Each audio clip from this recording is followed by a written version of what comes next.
Good morning, everyone. Good morning, Rabbi. We're learning Mishna Sotah, Perek Test, Chapter 9, Mishnah Beis, and Mishnah 2. So our chapter has begun discussing the mitzvah of Egla Arufa, which the Torah says if you find a dead body, you don't know who killed him. The halacha is that we go through the process of measuring the closest city, and then that city's elders bring the egla, bring the calf. They break its neck from the back. And they make a certain declaration, and that's the ritual that they do as an atonement.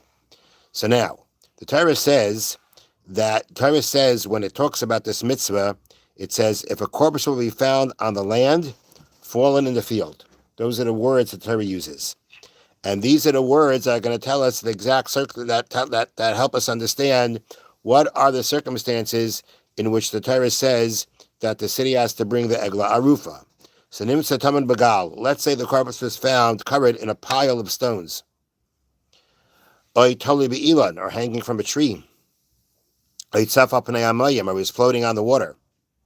Loy Hayu Arfin, in that situation, no one would do this. Arf means to decapitate.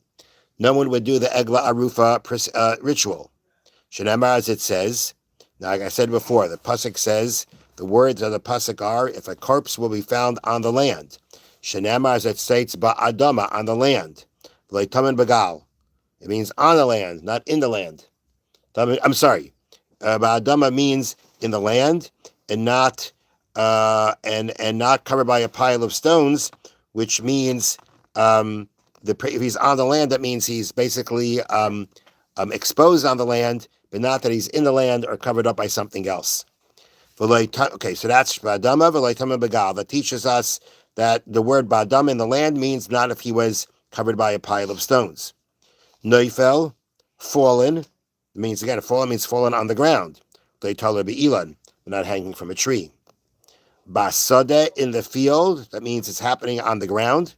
V'leitzafa pnei hamayim, and not that he was floating on the water. So this is how we know that if the corpse is found under these circumstances, the Egla Arufa ritual is not performed. Now, Nimtza Samach L'Safar.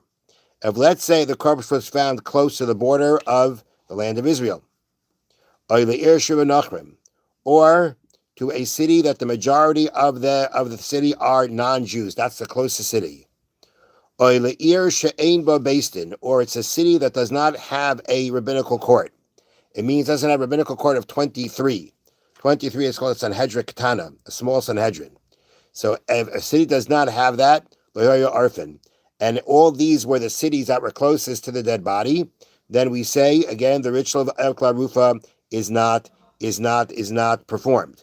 Now, let's go through each case. Let's go through two cases.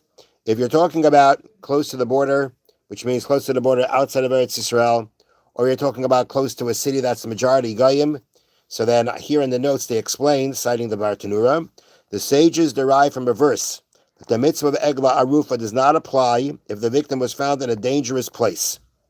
Okay, once you're near the border of Eretz Yisrael, you're outside of Eretz Yisrael, or you may be in Eretz Yisrael, but you're near a city that is majority idolaters, in that situation, that's called being in a dangerous place. And being in a dangerous place, the Torah does not have the Egla Arufa ritual being done. The way it's explained is because basically he kind of put himself in a dangerous situation, and that is where the Torah says that the mitzvah that the Egla Arufa is not performed. Okay, then so that's going to cover the city near the boundary of Eretz Yisrael, the border of Eretz Yisrael, or a city that is majority of idolaters. Then the third example was a city that doesn't have a beis din. So here again, a town without a court of 23 judges, which is considered a Sanhedrin. It's called a Sanhedrin. There's a Sanhedrin Gedolah, there's the Great Sanhedrin, that's the 71 in Yerushalayim. But a beis din of 23, which has a lot of powers to be able to adjudicate, that's also called a Sanhedrin. And a town that does not have such a court cannot bring Egla Arufa, because the Torah states, Zikne, the Zakanim, the elders of the town, and such a town does not have elders. Elders just doesn't, means in this context, elders means leaders, judges of a certain level. of the level of Sanhedrin, and without it, there is no Eglah Rufa that is performed. Now, then the Mishnah, after the Mishnah just said that if the body was found close to a city that doesn't have a Sanhedrin, they didn't do Eglah Rufa. Then it says, Ein Moedidin, we only measure Ela Meir Sheish Ba Bezdin, only from a city that has a Bezdin. Sounds kind of repetitive, right? We just said if it was close to a city that doesn't have the Bezdin, meaning the Bezdin of 23, they don't bring the Eglah Rufa, and then it says we only measure from a city that has a Bezdin. Is this a permanent Bezdin? But 23 is a permanent Bezdin. Now, what the explanation to the second statement about not measuring, we only measure from a city that has a Bezdin, means like this. We just said that if you find the closest city found to the corpse was a city that doesn't have a Bezdin, they didn't do Eglah Rufa. Okay, but do they now go to the next closest city that has a Bezdin? I mean, what happens then? So so what's brought down here is that in the situation of the first two cases, he was found near the border, or he was found next to a city. The city closest was a city majority of Nachma, idolaters, of non-Jews. If that's what happens, done. There is no Eglah Rufa.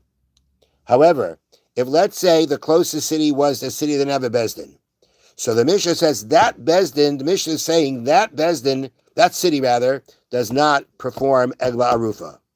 But the next closest city that has a Bezdin does.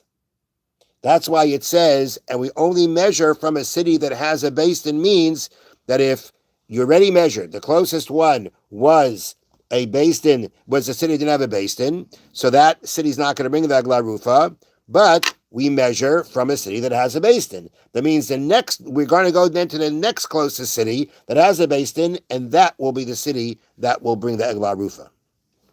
So the fact that it was first found next to a city doesn't have a Bezdin, which says that Bezdin doesn't bring Eglah Rufa, that only says, okay, that city doesn't, but it doesn't mean that the next closest city that has a Bezdin, that one actually would. Now, Nimtza Mechuven Ben Shtei Ayores.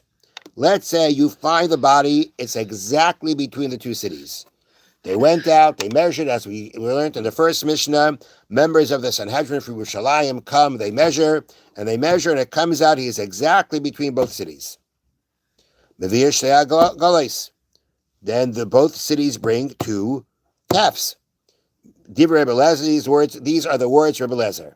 That means, according to Rebbe Lezer, both cities have to bring Eglah Rufa. Now, the fact that it says these are the words of Rebbe Lezer, then that implies that the first opinion of the Mishnah does not hold that way.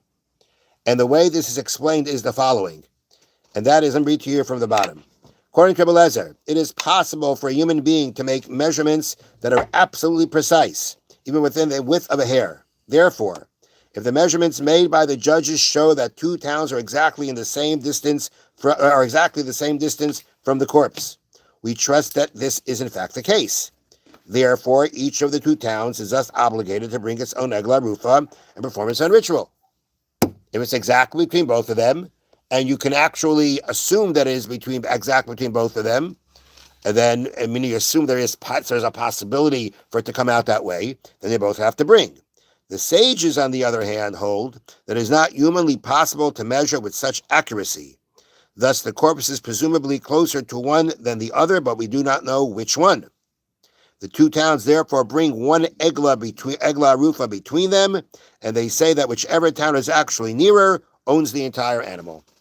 So then they got to bring an animal together, and they say whichever one is really closer is the one that is the real owner of this animal, and therefore the ones that really have to perform Eglah Rufa. But at the end of the day, because it's a suffix, we don't know which one really is closer, they're going to bring one together, and probably, and whatever, and perform it together. But they're going to also say, and that whichever one is really the one that has to bring, the animal really belongs to that city.